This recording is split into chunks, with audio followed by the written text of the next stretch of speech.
Story 1. I've been working as a museum guide at the Natural History Museum for about 4 years now. I started right after college with a degree in anthropology, and this job has been perfect for me. I love sharing knowledge about history and science with visitors, especially kids who get excited about learning new things. The museum has been around for over 60 years, and we've carefully designed our exhibits to flow in chronological order, starting with the oldest specimens and moving toward more recent history.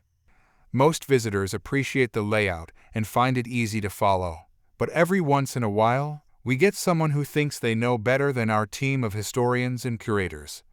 It was a busy Saturday morning when I was leading a group of about 15 people through our main exhibits. We had just finished looking at some geological specimens and were moving toward the paleontology section when this woman in the group raised her hand aggressively. "Karen, excuse me, but this is all wrong." "Me, I'm sorry, what seems to be the problem?" "Karen, the order of these exhibits is completely backwards. You should have the Egyptian artifacts before the dinosaur fossils. That's the proper way to teach history." I paused for a moment, trying to understand what she meant. "Our exhibits are arranged chronologically, with the oldest materials first, which means dinosaur fossils come millions of years before human civilizations." "Ma'am, our exhibits are arranged in chronological order.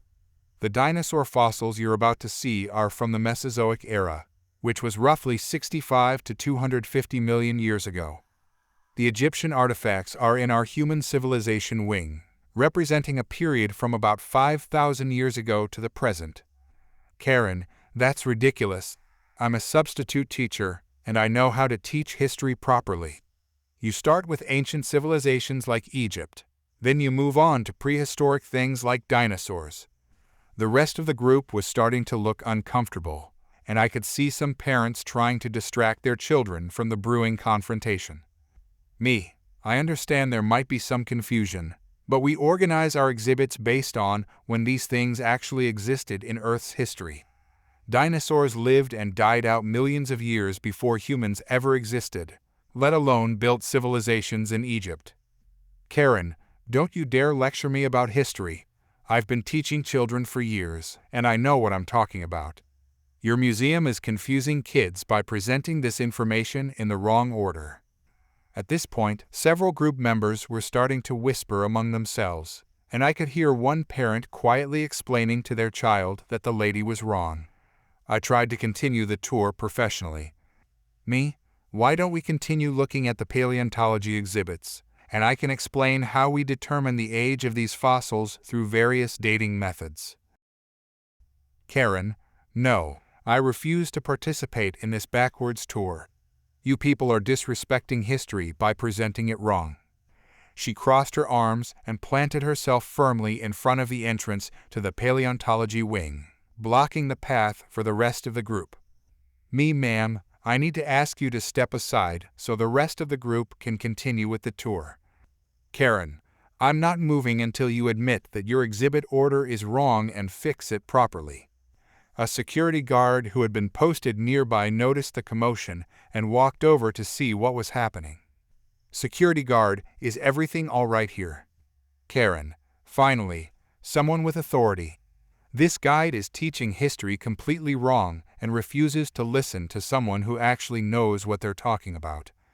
Security guard, "Ma'am, our guides are all trained professionals with degrees in their respective fields. What seems to be the issue?" "Karen, the issue is that this museum has dinosaurs before Egyptians, which is completely backwards. Any teacher will tell you that you teach ancient civilizations first, then prehistoric animals." The security guard looked at me with a confused expression, and I could see he was trying not to laugh. Security guard, "Ma'am, dinosaurs lived millions of years before ancient Egypt existed. The museum displays are arranged by actual chronological order of when things happened in Earth's history." "Karen, you're all idiots. I've been substitute teaching for 15 years, and I know how to present historical information correctly. This is exactly what's wrong with education today. Nobody listens to experienced educators."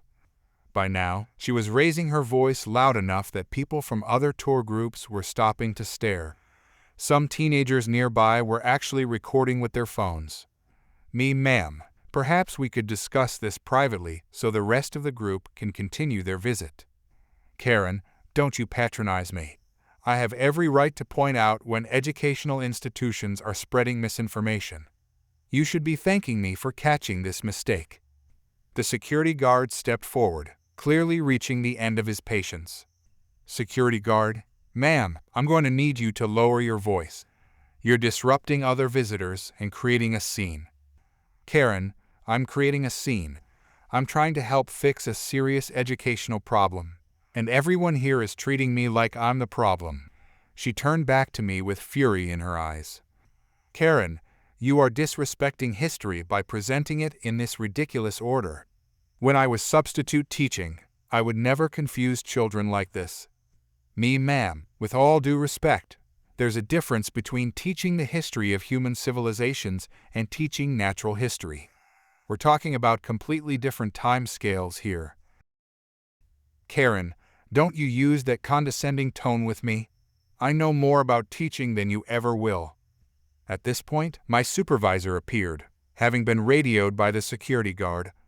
Supervisor, what's the situation here? Security guard, this visitor is upset about the chronological order of our exhibits and is disrupting the tour for other guests. Supervisor, ma'am, our exhibits are designed by professional curators and historians. The chronological arrangement follows scientific consensus about when these events occurred in Earth's history. Karen, scientific consensus. I don't care about your so-called experts. I'm telling you that any real teacher knows you start with ancient civilizations and work your way back to prehistoric times. My supervisor exchanged a look with the security guard, and I could see they were both trying to figure out how to handle someone who was fundamentally misunderstanding the concept of chronological order. Supervisor, ma'am, I think there might be some confusion here. When we say chronological order, we mean arranging things from oldest to newest. Dinosaurs are much older than Egyptian civilization. Karen, that's exactly the problem. You're teaching it backwards. Children need to learn about human history before they learn about dinosaurs, or they get confused about what came first. The security guard had clearly heard enough. Security guard, ma'am, I'm going to have to ask you to leave the museum.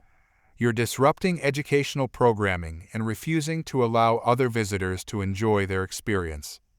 Karen, you can't kick me out. I paid for admission, and I have the right to point out educational errors.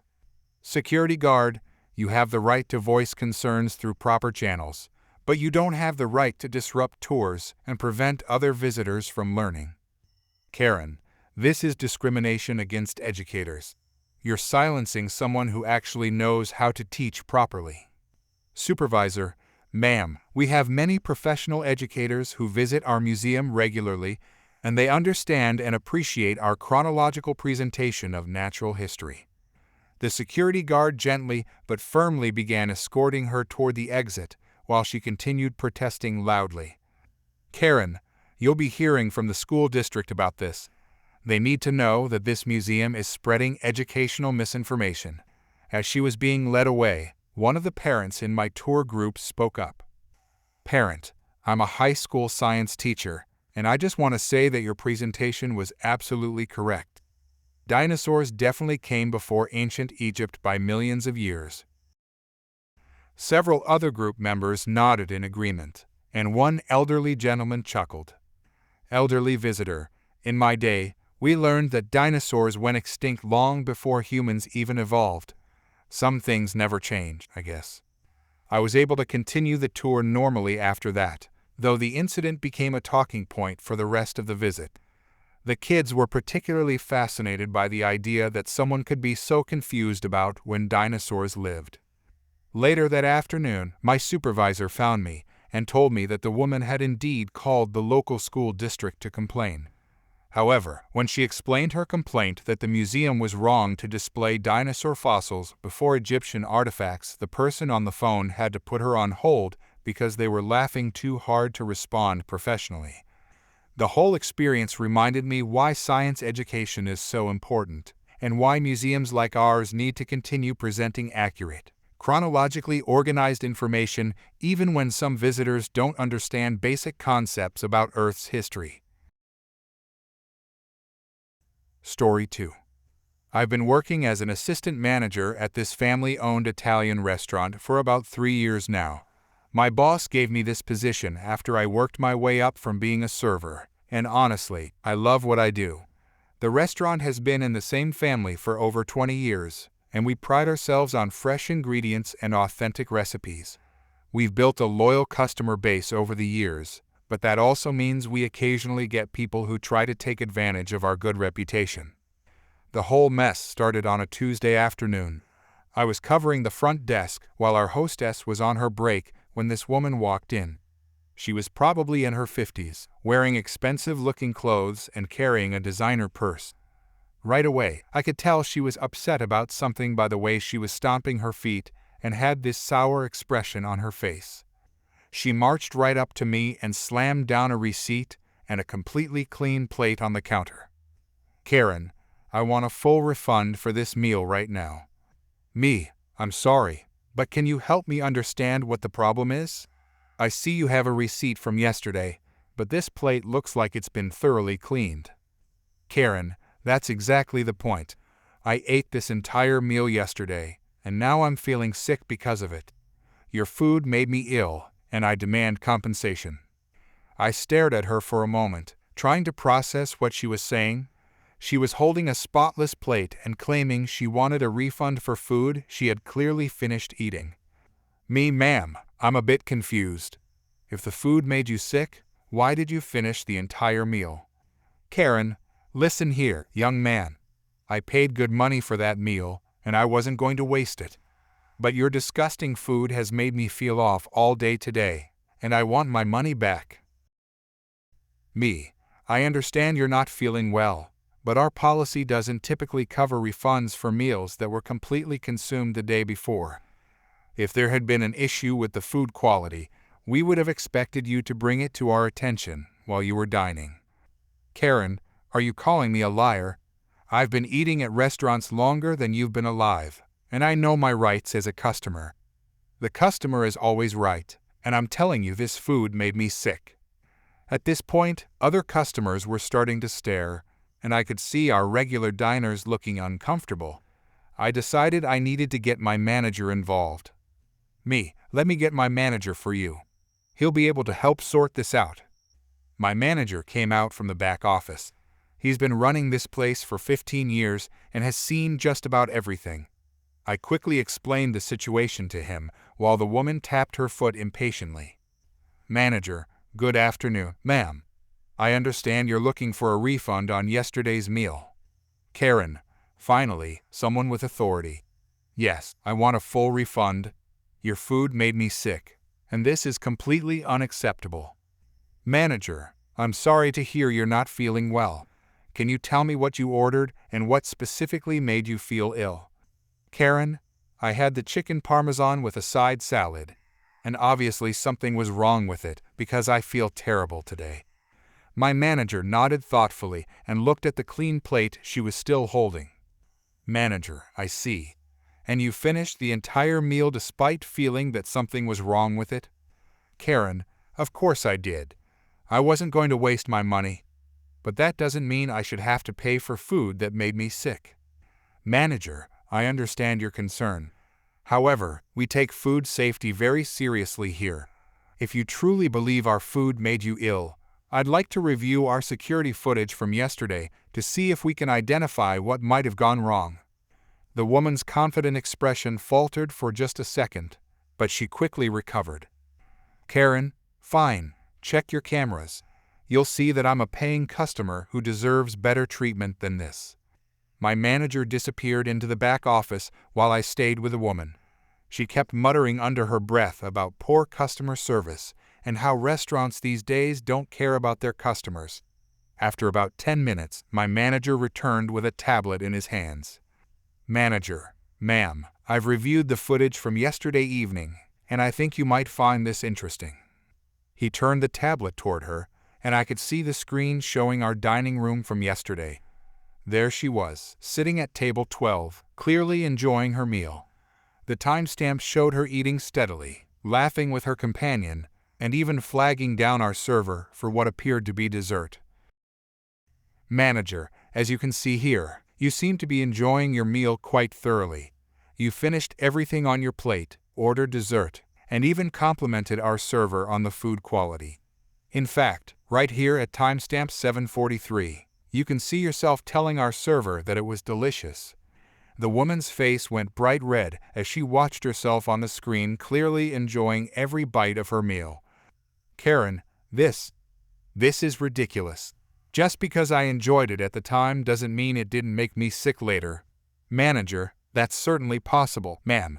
However, what's concerning is that you brought back a plate that's been completely washed and sanitized. This plate is from our kitchen stock, not a plate with leftover food from yesterday's meal. I watched as realization dawned on her face. She had been caught red-handed trying to scam us with a clean plate from who knows where. Manager, additionally, I should mention that we haven't had any other complaints about food safety from yesterday evening, and all of our ingredients were fresh and properly stored. Our kitchen maintains the highest standards of cleanliness and food safety. Karen, this is harassment. I'm never coming back here again. Manager, ma'am, I think that would be for the best. We value honest customers who bring legitimate concerns to our attention.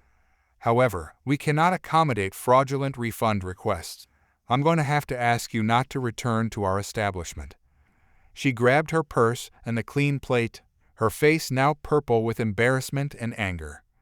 Karen, you'll be hearing from my lawyer about this. Manager, you're certainly welcome to pursue that option, ma'am. We have all the security footage saved and documented. She stormed out of the restaurant, nearly knocking over a customer who was trying to enter. The entire dining room had gone quiet during the confrontation, but as soon as she left, I could hear people starting to whisper and even a few customers chuckling. One of our regular customers, an elderly gentleman who comes in every week, walked up to the counter. Regular customer, son, I've been coming here for 10 years, and I've never seen anything like that. You handled that beautifully. My manager just smiled and shrugged. Manager, 20 years in this business, and people still surprise me. Some folks will try anything for a free meal. The rest of the afternoon went smoothly, and by evening, the whole incident had become something of a legend among our staff. Our server, who had waited on her the day before, couldn't believe someone would actually come back with a clean plate demanding a refund for a meal they had clearly enjoyed.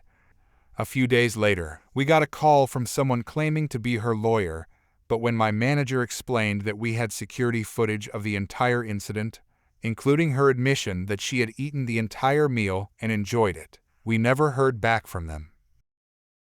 The whole experience reminded me why I love working for a boss who stands up for his employees and his business. It also taught me that some people will go to incredible lengths to try to get something for nothing, even when it makes absolutely no sense. Story 3. I've been working as a police officer in this suburban neighborhood for about 8 years now. Most of my calls are pretty routine minor disputes between neighbors, noise complaints about loud music, or the occasional domestic disturbance. I've learned that neighbor conflicts can get pretty heated over seemingly small things, but I thought I'd seen everything until I got the call that Tuesday evening. The whole situation started about 6 months ago when I moved into my apartment complex. It's a nice, quiet building with mostly working professionals and retirees. My next-door neighbor seemed friendly enough when I first met him in the hallway. He waved and smiled, but I noticed he didn't respond when I said hello. I figured he was just shy or maybe wearing headphones. A few weeks later, I ran into him again at the mailboxes and tried to make conversation. That's when I realized he was deaf. He pointed to his ears and shook his head, then pulled out his phone and typed a message showing me that he was hearing impaired. He seemed like a really nice guy, and I felt bad for not realizing sooner. His name was written on his mailbox, and over the next few months, I'd see him occasionally in the hallway or parking lot. He always waved and smiled, and sometimes I'd see him with friends or family members who would communicate with him using sign language. They seemed like a tight-knit group, and it was actually kind of beautiful to watch them communicate so expressively with their hands. That's when the problem started with the woman who lived across the hall from him. I first noticed her complaining to the building manager about 3 months ago when I was dropping off my rent check. She was a middle-aged woman who always seemed to have something to be upset about. She was talking loudly about noise coming from the apartment across from hers. Building manager: "Ma'am, I haven't received any other complaints about noise from that unit. Are you sure it's not coming from somewhere else?" Karen: "I know exactly where it's coming from.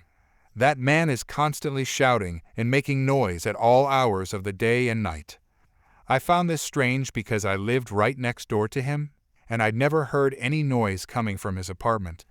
In fact, his place was probably the quietest in the building." The building manager promised to look into it, but I could tell he was skeptical. Over the next few weeks, I noticed her complaining more frequently, and each time her complaints got more elaborate and dramatic. Then came the night that changed everything. I was off duty, relaxing at home around 9 o'clock, when I heard shouting in the hallway. I looked through my peephole and saw the woman from across the hall banging on my neighbor's door.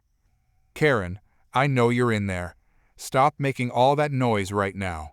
I could see my neighbor's door was closed, and there was no sound coming from inside. I opened my door to see what was going on. "Me, is everything okay out here?"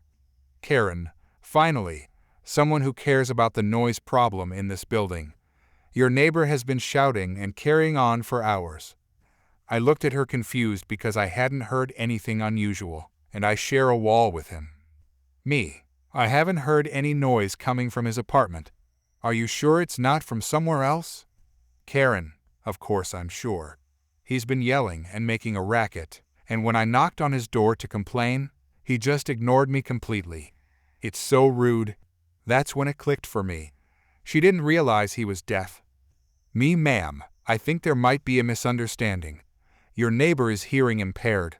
He can't hear you knocking, and he's not making the noise you think he is." Karen: "That's ridiculous. I can see him through my peephole moving around and gesturing wildly. He's obviously shouting at someone." It suddenly made sense. She was seeing him communicate in sign language and somehow thought he was shouting. Me: "He uses sign language to communicate. The gesturing you're seeing is actually him having conversations with his hands, not yelling." Karen: "Don't be stupid. I know what yelling looks like, and that man is constantly yelling in some foreign language with his hands waving everywhere." I tried to explain again, but she stormed back to her apartment, muttering about inconsiderate neighbors and noise problems. The situation escalated over the next few days. I started getting text messages from the building manager asking if I'd heard any disturbances, because she was calling him multiple times a day with complaints. Each time, I told him honestly that I'd never heard any noise from my neighbor's apartment. Then came the night when everything exploded. I was getting ready for bed around 10:30 when I heard someone pounding on doors in the hallway. I looked out and saw her going from apartment to apartment, trying to get other residents to back up her noise complaints. Karen: "Can you hear all that shouting coming from apartment 4B? It's been going on for hours." Most people just looked at her like she was crazy and closed their doors. That's when she apparently decided to call the police. About 20 minutes later, I heard a knock on my door. It was my colleague from work, Officer Martinez, responding to a noise complaint. Officer Martinez: "Hey, I got called about a noise disturbance in this building. You hear anything unusual tonight?" Me: "Not a thing. It's been completely quiet over here. What's the complaint about?" Officer Martinez: "Some woman called saying her neighbor has been shouting and disturbing the peace for hours. She insisted we come out immediately." Just then, the woman appeared in the hallway, clearly agitated that the police had finally arrived. Karen: "Thank goodness you're here. I've been trying to get someone to do something about this noise problem for months." Officer Martinez: "Ma'am, we're here to investigate your complaint. Can you show us where the noise is coming from?" She pointed dramatically at my neighbor's door. Karen: "Right there. He's been yelling in some kind of foreign hand language all evening, and it's completely unacceptable." Officer Martinez looked at me with a confused expression. I could see him trying to process what she had just said. "Officer Martinez, ma'am, did you say hand language?" Karen, "Yes." He waves his hands around and shouts silently, and it's very disturbing to watch through my peephole. That's when it dawned on Officer Martinez what was happening. "Officer Martinez, ma'am, are you referring to sign language?" Karen, "I don't care what you call it. He's making noise with his hands, and I want it stopped immediately." Officer Martinez looked at me again, and I could see he was struggling not to laugh. "Me, the resident in 4B, is deaf. He communicates using American Sign Language. There's literally no sound involved." Officer Martinez turned back to the woman with a more serious expression. "Officer Martinez, ma'am, sign language is a visual form of communication used by people who are deaf or hearing impaired. It doesn't produce any sound whatsoever." Karen, "That's impossible." I can see him yelling with his hands. "Just because you can't hear it doesn't mean it's not making noise." Officer Martinez and I exchanged a look. She genuinely seemed to believe that sign language created some kind of audible disturbance. "Officer Martinez, ma'am, I'm going to need you to step back into your apartment. Sign language is completely silent, and your neighbor has every right to communicate in his own home." Karen, "This is discrimination. Just because he's disabled doesn't mean he can disturb his neighbors whenever he wants." Officer Martinez, "Ma'am, he's not disturbing anyone. You've filed a false noise complaint about something that literally cannot make noise." Karen, "I know what I saw. He was shouting with his hands for hours." At this point, my neighbor's door opened, and he stepped out into the hallway, clearly confused by all the commotion. When he saw the police officer, his eyes went wide with concern. Officer Martinez turned to him and slowly mouthed the words while gesturing that everything was okay. My neighbor relaxed visibly and gave him a thumbs up. Karen, "See? There he is. Ask him about all the noise he was making." Officer Martinez looked at her with complete disbelief. Officer Martinez, "Ma'am, he's deaf. He cannot hear us, and more importantly, sign language cannot be heard by anyone." Karen, "I don't care if he's deaf. Noise is noise, and I shouldn't have to put up with it." Officer Martinez had clearly reached his limit with the conversation. Officer Martinez, "Ma'am, I'm going to explain this one more time. Your neighbor uses sign language, which is completely silent. You have filed a false police report about a noise disturbance that is physically impossible. If you continue to harass your neighbor or file false reports, you will face charges for misuse of emergency services." Karen, "This is outrageous. I'm being discriminated against for trying to maintain peace and quiet in my own building." Officer Martinez, "Ma'am, I'm issuing you a formal warning for filing a false police report. Any future calls about sign language being too loud will result in charges being filed against you." She stomped back into her apartment, slamming the door behind her.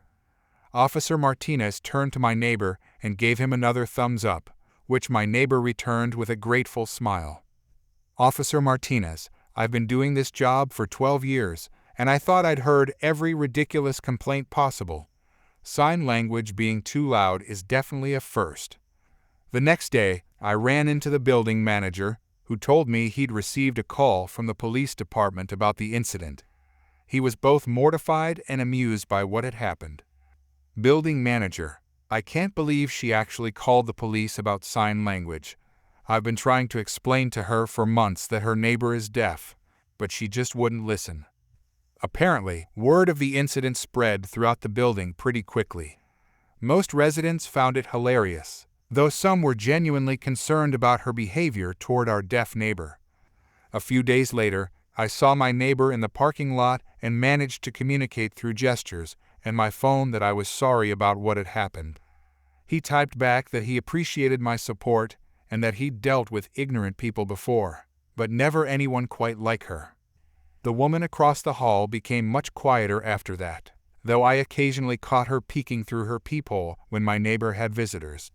She never filed another complaint, probably because she realized how ridiculous she had sounded when she tried to convince a police officer that sign language was too loud.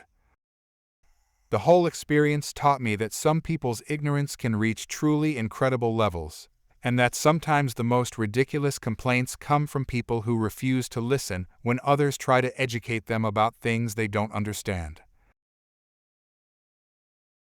Story 4. I've been serving as secretary of our elementary school's Parent-Teacher Association for 3 years now. I got involved when my daughter started kindergarten because I wanted to help make the school a better place for all the kids. Our TA is pretty well organized with about 20 active members who meet monthly to discuss fundraising, school events, and ways to support our teachers and students. The whole mess started about 2 months ago when this woman started showing up to our meetings. She had moved to the district recently and enrolled her son in 3rd grade. At first, I thought it was great to have a new parent interested in getting involved. We always welcome fresh perspectives and extra hands for our various projects. Her first meeting seemed to go fine. She introduced herself during our opening introductions and mentioned that she had extensive experience with parent organizations at her previous school. She asked a few questions about our current initiatives and seemed genuinely interested in learning how our TA operated. But by the second meeting, I started noticing some red flags. She would interrupt other speakers frequently and seemed to have very strong opinions about how things should be done. She kept mentioning how her old school did things better and suggesting that we should completely overhaul our established procedures. TA President, thank you for that input. We'll definitely consider those suggestions as we plan for next year. Karen, well, I don't think you should just consider them. These changes need to happen immediately if this TA wants to be taken seriously. The president handled it diplomatically, but I could see other members exchanging uncomfortable glances. We pride ourselves on being a collaborative group where everyone's voice is heard, but this woman seemed to think her voice should be the loudest. The third meeting was when things really started to escalate. She arrived 15 minutes early and had somehow managed to get herself seated right at the front of the room. When our president started the meeting, she immediately raised her hand. Karen, before we begin with your regular agenda, I have some important items that need to be addressed first. TA President, we appreciate your enthusiasm, but we have a set agenda that was distributed via email last week. If you have items for future meetings, you can submit them through our normal process. Karen, this can't wait for future meetings. The issues I need to discuss are urgent and affect every child in this school. She pulled out a folder full of papers and started shuffling through them while the rest of us waited awkwardly. TA President, why don't we proceed with tonight's agenda, and we can set aside time at the end for additional discussion if needed. Karen, fine. But I'm timing everything to make sure there's adequate time for the real issues. She actually pulled out her phone and started a timer, which she placed prominently on the table in front of her. Throughout the entire meeting, she would tap the screen and make disapproving noises whenever someone was speaking. The breaking point came at our October meeting. We were discussing our annual Halloween carnival, which is our biggest fundraiser of the year. We had been planning it for months, and all the details were finally coming together. TA President, the Carnival Committee has done an amazing job organizing everything. We should have a really successful event this year. Karen, actually, I need to stop you right there. She stood up and pulled out what looked like a small portable microphone and speaker system. Karen, I brought my own equipment because I have some serious concerns that everyone needs to hear clearly. The president looked stunned as this woman started setting up her own audio system in the middle of our meeting. TA President, ma'am, we don't typically use microphones for our meetings. The room isn't that large, and everyone can hear just fine. Karen, that's exactly the problem with this organization. You're not thinking big enough or professionally enough. She turned on her microphone, and suddenly her voice was booming through the small conference room where we hold our meetings. Karen, I've been observing this Ta for several months now, and I can see that major changes are needed if we want to actually help these children succeed. The president tried to regain control of the meeting. Ta President, we have a specific agenda tonight, and carnival planning is our priority.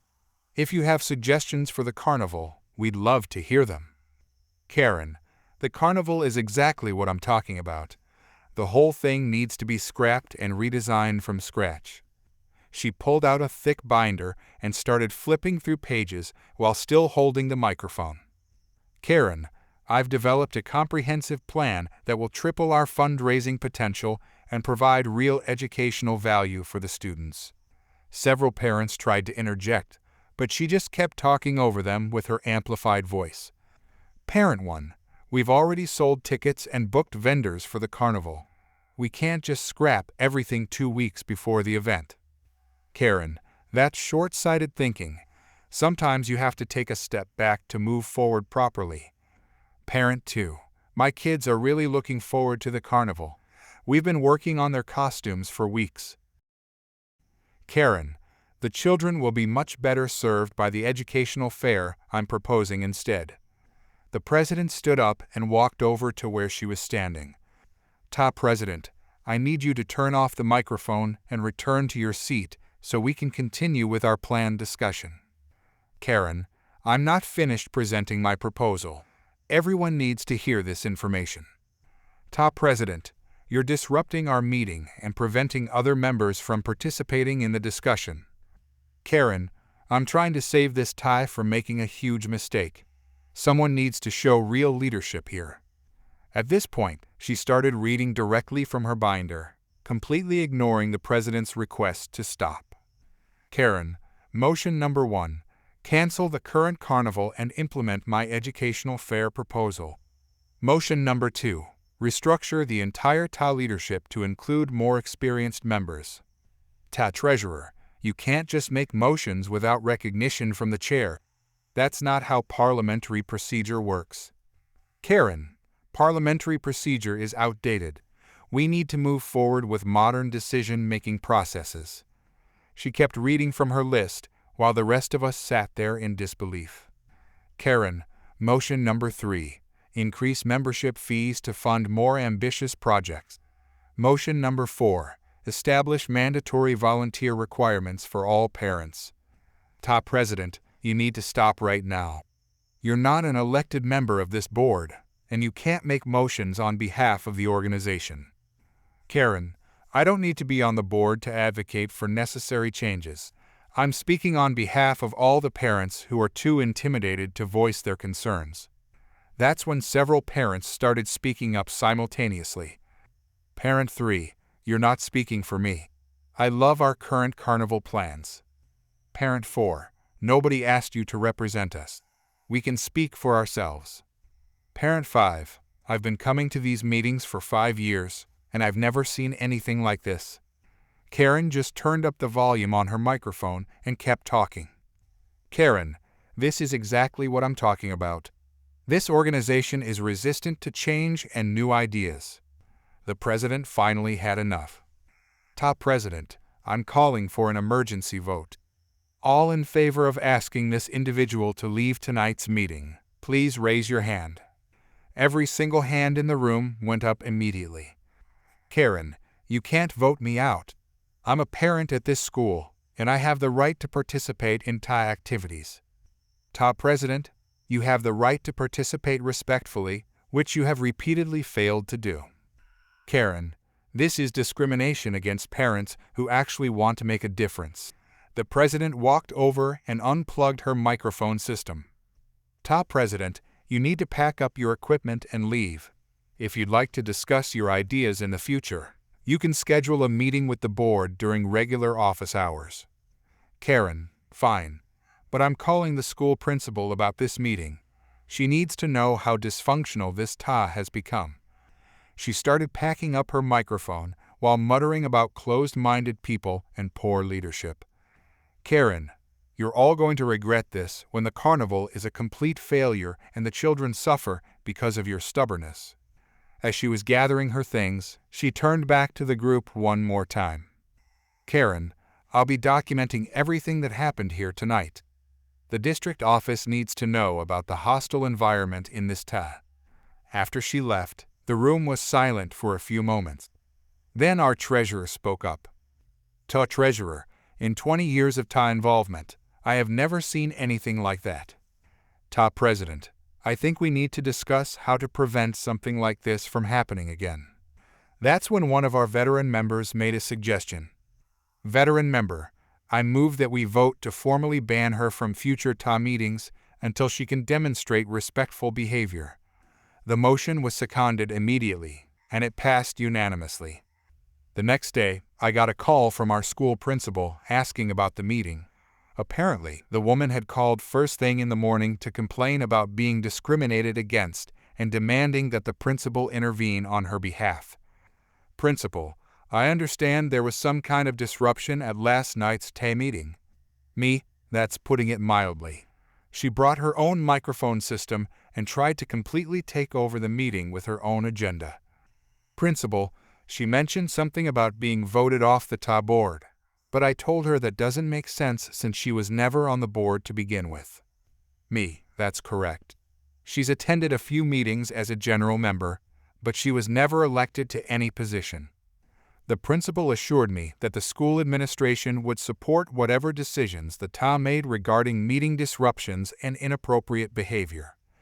We also learned that she had contacted the district office with similar complaints, but when she tried to explain that she had been discriminated against for bringing professional audio equipment to advocate for educational improvements, they apparently had trouble taking her seriously. At our next meeting, attendance was actually higher than usual because word had spread about the incident. Several parents who hadn't been active in a while showed up specifically to show their support for our regular leadership and to make sure nothing like that happened again. The Halloween carnival went off without a hitch and raised more money than we'd ever made before. The kids had an amazing time, and the whole community came together to make it a memorable event. We never saw the woman at another TA meeting, though I heard from other parents that she tried to start her own competing parent organization with more modern approaches to school involvement. As far as I know, she never managed to recruit any other members. The whole experience reminded me why I love being involved with our TA. We may not be perfect, but we work together respectfully and always keep the children's best interests at heart. Sometimes that means standing up to people who think they know better than everyone else, even when they bring their own microphones to make their point.